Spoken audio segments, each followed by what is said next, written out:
سترہ کا بیان.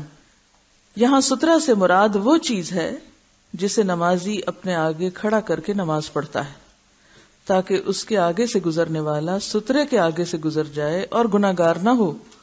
یہ سترہ لاٹھی، برچھی، لکڑی، دیوار، ستون اور درخت سے ہوتا ہے، اور امام کا سترہ سب مقتدیوں کے لیے کافی ہوتا ہے. مقتدی کس کو کہتے ہیں؟ جی ہاں، امام کے پیچھے نماز پڑھنے والوں کو، اقتداء کرنے والوں کو. ان کی حضرت طلحہ بن عبید اللہ سے روایت ہے کہ رسول اللہ صلی اللہ علیہ وسلم نے فرمایا: اذا وضع احدکم بین یدیہ مثل مؤخرۃ الرحل فلیصلی ولا یبال من مر وراء ذلک.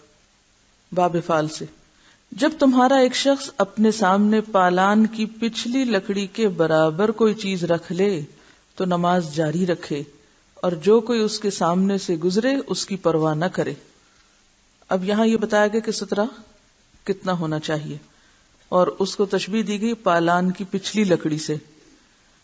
حضرت عطا فرماتے ہیں کہ پالان کے پچھلے حصے کی لکڑی ایک ہاتھ یا اس سے کچھ زیادہ لمبی ہوتی ہے، یعنی بہت لمبی لکڑی نہیں کہ آپ کے قد کے برابر ہو یا آدھے قد کے برابر، یعنی چھوٹی سی لکڑی ہو تو بھی کافی ہے. معلوم ہوا کہ کم از کم ایک ہاتھ لمبی لکڑی یا کوئی اور چیز سترہ بن سکتی ہے.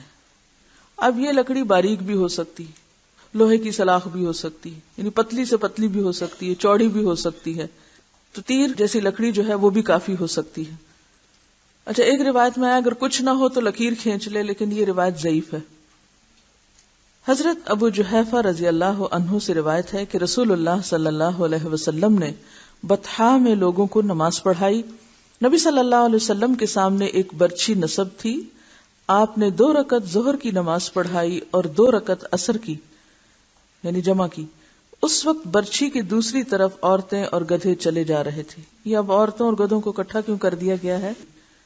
کیونکہ ایک دوسری روایت میں آتا ہے کہ مرد کے سامنے سے اگر عورت گزرے تو اس سے اس کی نماز میں خلل آتا ہے. تو اب یہ کہ اگر سترے کے پار سے کوئی گزر رہا ہو تو اس سے فرق نہیں پڑتا.